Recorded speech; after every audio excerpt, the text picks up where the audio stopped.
Masalah kejiwaan ternyata bisa menimpa anak-anak yang bersumber dari pemakaian gawai yang berlebihan. Saya mengumpulkan informasi di mana ada sejumlah daerah di hampir seluruh Indonesia anak mengalami gangguan jiwa karena gawai.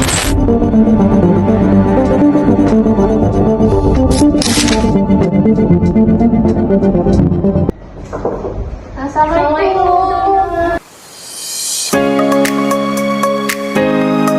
Bismillahirrahmanirrahim. Assalamualaikum warahmatullahi wabarakatuh. Waalaikumsalam. Di sini kami ada tugas promosi kesehatan yang dimana tugas promosi kesehatan yang kita ambil itu temanya bijak dalam bermain gadget. Dimana bermain gadget kan di kehidupan kita sehari-hari. Jadi kita harus menerapkan bagaimana pola yang baik untuk bermain gadget dalam kehidupan sehari-hari. Nanti akan dijelaskan oleh kelompok kami yaitu kelompok 4.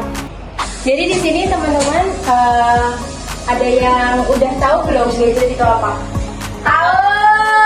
Ya, semuanya kayaknya di sini pegang gadget ya. Coba dilihatin dulu gadgetnya. Oke.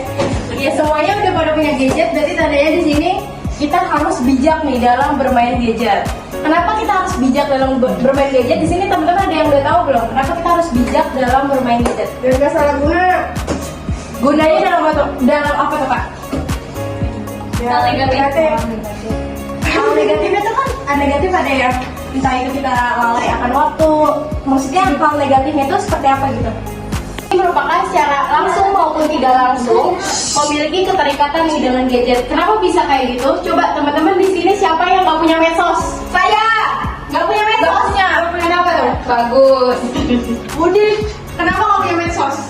Aku pengen tahu aja, nggak mau kita medsos, nggak mau jadi update, iya update. Oke, jadi dampak negatif salah satunya dari gadget itu karena kan kita punya medsos nih semua teman-teman, pastilah ya generasi Z. Nah, ternyata medsos itu juga berpengaruh terhadap negatif bagi kehidupan kita. Branding apa? Gak tahu, apa tuh Kak? Personal branding itu kayak bagaimana kita memiliki kemampuan buat kita itu bisa lebih berkembang, entah itu berkembang di dunia pendidikan, entah itu kita berkarir. Nah itu personal branding. Nah tapi ada nih yang menyalahgunakan personal branding di media sosial. Aktivitas yang dahulunya dilakukan itu sulit, kita harus bertukar kabar melalui surat. Ternyata dengan gadget ini, dengan media sosial ini, kita bisa melakukan dengan cepat dengan membelikan internet kuota yang saat ini kita gunakan.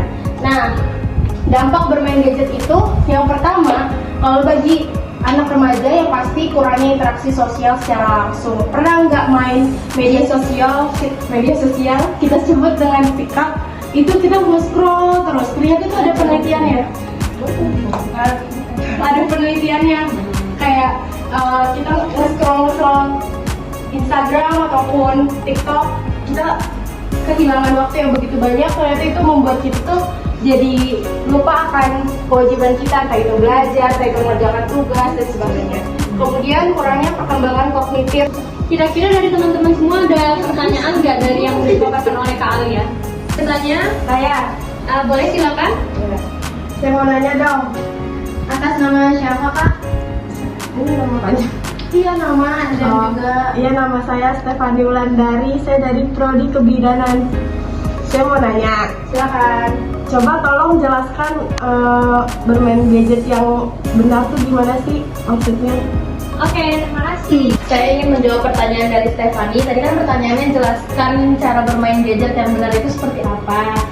Nah, yang pertama itu dengan cara mengatur waktu. Misalnya dari diri kita harus memiliki perjanjian, karena kan sehari itu paling lama main HP 4-5 jam. Jadi kita harus bisa memanage waktu tuh sehari kalau bisa kurangin dari 4-5 jam itu.